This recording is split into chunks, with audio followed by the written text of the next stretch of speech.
Menjaga kesehatan mental di lingkungan kerja. Lingkungan kerja yang penuh tekanan akan membuat pekerja tidak memiliki kesejahteraan psikologis yang optimal. Hal ini tentunya dapat menyebabkan pekerja mengalami stres yang tinggi dan burnout.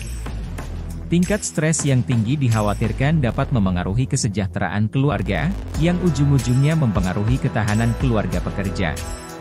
Sebaliknya, ketika seorang pekerja mengalami tekanan karena masalah keluarga, keuangan maupun kesehatan, kesejahteraan mental dan fisik mereka dapat terganggu. Ujung-ujungnya, produktivitas mereka juga akan menurun sebagai efek dari memburuknya kondisi kesejahteraan psikologis. Sebagai tempat di mana banyak individu menghabiskan sebagian besar waktunya, perusahaan, organisasi perlu memperhatikan kondisi lingkungan kerja yang akan mendukung kesejahteraan psikologis seseorang.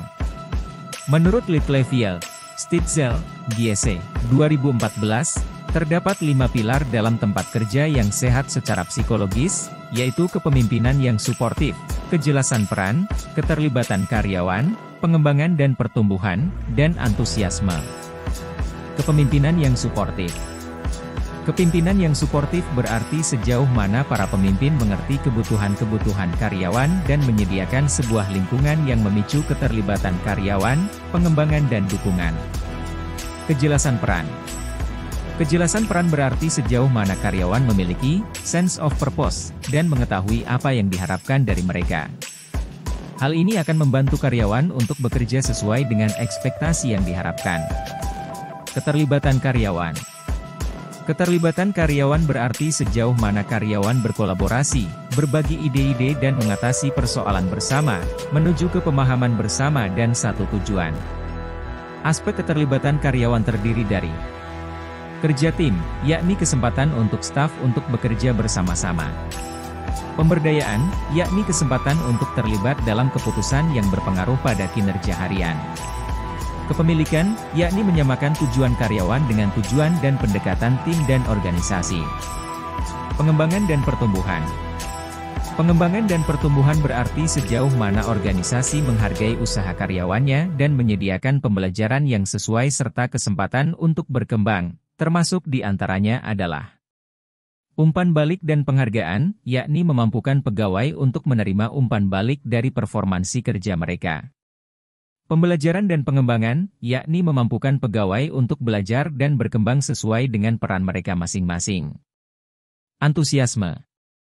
Antusiasme meliputi elemen emosional karyawan ketika berada di tempat kerja, seperti motivasi dan komitmen mereka, termasuk antusiasme individu dan kerja tim.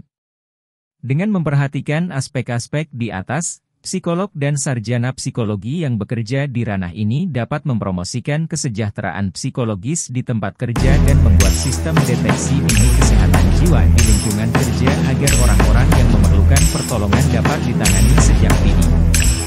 Contoh program yang telah teruji dan diterapkan dirintis oleh pemerintah Australia, yaitu Beyond Blue Work-Life National Program yang merupakan program edukasi yang dikembangkan untuk membantu perusahaan, organisasi mengatur gangguan-gangguan kesehatan mental yang sering muncul, seperti depresi dan kecemasan. Sasaran dari program ini, yaitu para karyawan, manajer, HRD, dan eksekutif.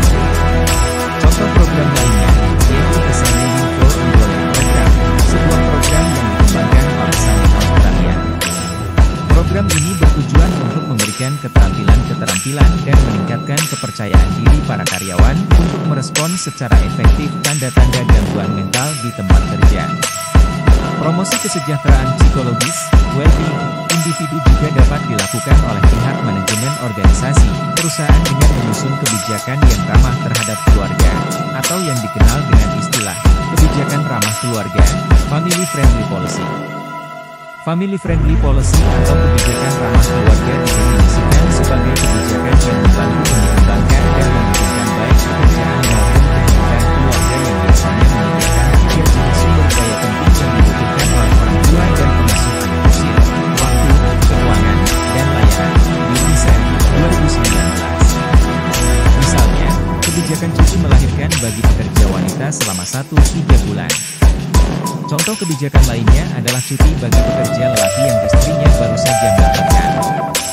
Dengan memperhatikan kesejahteraan psikologis individu di lingkungan kerja, perusahaan tidak hanya akan membantu individu agar lebih produktif, melainkan juga akan berkontribusi terhadap kinerja perusahaan secara keseluruhan.